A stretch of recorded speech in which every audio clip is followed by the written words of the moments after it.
I've tried to write this down before. 3 times, actually. I got about halfway through each time, and then closed the laptop and went and sat outside on the porch until my breathing evened out. Something about putting it into words makes it more real, makes it present tense again instead of past tense. And there's a part of me, a quiet, persistent part that I usually manage to keep at the back of my mind, that is genuinely afraid that writing it down completely, from beginning to end, will somehow reach whatever it was that found me that night and remind it that I'm still here. But I made a promise to myself that I'd tell it. So here it is. My name is Caleb. I'm 29 years old. I teach high school history in a small town called Bardstown, Kentucky, which sits in the rolling bluegrass country about an hour south of Louisville. Bardstown is a genuinely beautiful place. Old brick storefronts, tree-lined streets, churches on what feels like every other corner. And I mean old churches. We're talking Federal-era stone construction, hand-laid mortar, original bell towers that have been standing since before the Civil War. The kind of churches that carry weight in their walls, not just structurally, but historically. The kind that, when you walk past them at the right time of day with the light falling at the right angle, make you feel the full distance between now and then. I live alone in a rented house about 4 blocks from the center of town. It's a modest place, wood frame, deep front porch, old oak tree in the backyard that drops branches in every storm. I've lived there 3 years, and I love it the way you love something that suits you exactly. It's quiet. That's what I love most about it.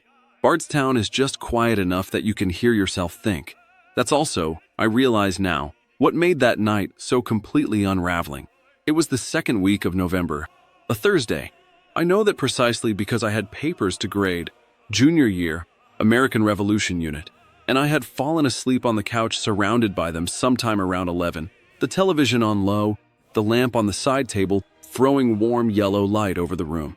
The kind of accidental sleep where you don't decide to close your eyes, they just close on their own, and you drift down into something shallow and formless.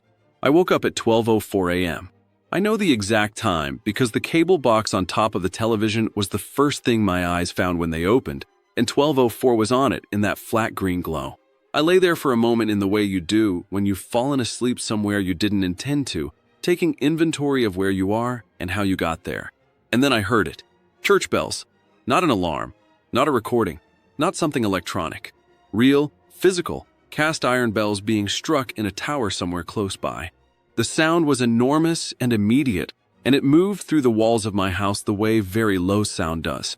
Less heard than felt, vibrating in the floor and the couch cushions and somewhere behind my sternum. The full, round, resonant toll of a large bell. One at a time. My first coherent thought was that I'd miscounted. That it was midnight and I'd simply slept through the first strikes and woken up mid-toll. But I lay there and I counted and I counted and I counted, and it did not stop at 12. It kept going. 13, 14, 15, each one measured and deliberate, the reverberations of each strike still fading in the air before the next one landed. 17, 18, I sat up. I want to be very clear about the sound quality here, because I know every bell in Bardstown. It's a small town, and I've lived here long enough that they're part of my ambient landscape the same way the birds are in spring or the cicadas in summer. I know which church they come from by their pitch and their weight. St. Joseph Proto-Cathedral, the largest and oldest Catholic church in the western United States, has a bell with a deep mahogany tone, rich and round. The Methodist Church on Stephen Foster Avenue has 2 smaller bells with a brighter, more metallic voice. The Old Baptist Church on Xavier Drive has 1 bell that hasn't functioned properly since a lightning strike about 15 years ago that warped something in the clapper mechanism, giving it a slightly irregular rhythm, a little uneven, a little offbeat. What I was hearing was none of those bells. This was something I had never heard before. Deeper than St. Joseph's. Much deeper. So low and so heavy that it seemed less like a sound and more like a pressure change. Like the air itself was being displaced by something impossibly large moving through it. And there was something in the resonance that I cannot fully put into language, a kind of doubling, almost like each strike had a shadow frequency underneath it. A secondary tone just beneath the main one, slightly out of phase, that turned the sound from something majestic into something deeply, fundamentally wrong. I was on my feet. I didn't make a decision to stand up. I was simply standing, the papers scattering off my lap onto the floor, my body responding to something my conscious mind was still catching up with. 22, 23. I went to the front window and looked out. The street was empty. The oak trees along the sidewalk were absolutely still. No wind. The neighbor's porch light was off and their car was in the driveway, and their house was dark, which meant either they were sleeping through this somehow or they couldn't hear it at all. And both of those possibilities were equally disturbing for completely different reasons. I could see the top of St. Joseph's Bell Tower from my window, just visible above the roofline of the houses across the street. It was dark, no movement, no illumination from inside the tower. Still, 26, 27. I grabbed my jacket from the hook by the door. I went outside. The cold hit me immediately, the sharp, clean cold of Kentucky in November, and the sound hit me harder. Outside it was enormous, directional. I turned my head slowly and found it coming from the south end of town, the older residential blocks, the streets that back up against the cemetery on the far side of the ridge. I walked toward it. I know that, and I accept the judgment.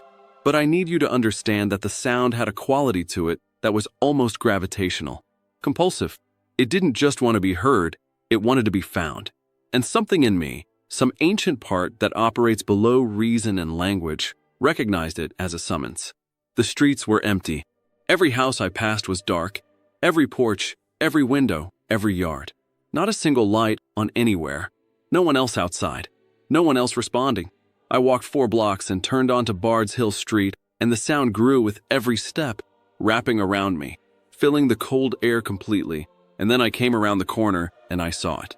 I need to describe it carefully because this is the part people have the hardest time with. There is a church at the corner of Bard's Hill and Greenview Lane that has been structurally condemned for the better part of a decade. A small, extremely old stone building. I mean genuinely ancient by American standards, with hand-cut limestone walls and a single tower at the front right corner. I'd walked past it many times. I knew it well. Everyone in Bardstown knew it. The building had been abandoned after a foundation issue made it unsafe for occupancy. The congregation had merged with another parish across town, and the property had been sitting in some kind of legal limbo ever since. The windows were boarded. The front door was sealed with a padlocked iron bar. The grass in the churchyard had gone to seed, and the grave markers visible through the iron fence. And yes, there were old grave markers along the back of the property, because in buildings that old the churchyard and the cemetery were the same thing, had long since gone dark with weathering and moss. The bell tower had no bell. I knew this. I had walked past this building 100 times and looked up at that open tower arch and seen nothing but dark sky through the opening. The bell, if there had ever been one, had been gone for decades. But sound was coming from that tower. Still, steady, slower now, each toll stretching out longer than the last. The space between strikes extending the way a heartbeat slows in deep sleep. I stopped on the sidewalk across the street. The tower was dark. The opening was dark. I could see it clearly against the sky, and there was nothing there. No movement, no shape, no mechanism. And yet the sound continued. I stood there for what must have been 2 minutes, maybe more, unable to move, unable to look away from that open arch, the cold air burning in my lungs. The sound pressing against me with each toll like something leaning its weight against the door. And then, between one strike and the next, the sound simply stopped. Not faded, not decayed naturally the way bell resonance does, slowly diminishing into silence over several seconds. It stopped, the way a voice stops when the person speaking decides, suddenly, to say nothing more. Immediate, deliberate. The silence that followed was the worst part. Because silence, after a sound that large, should still carry some trace of what filled it. Some ringing in the ears, some atmospheric memory. There was none.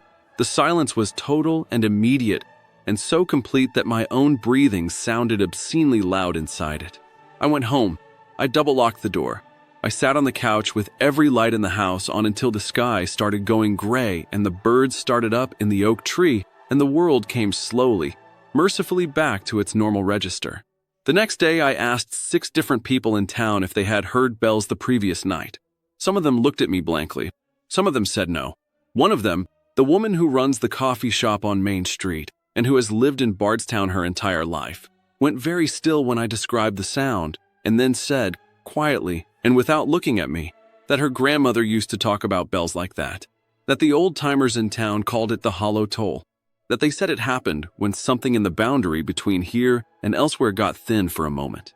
She handed me my coffee and changed the subject immediately.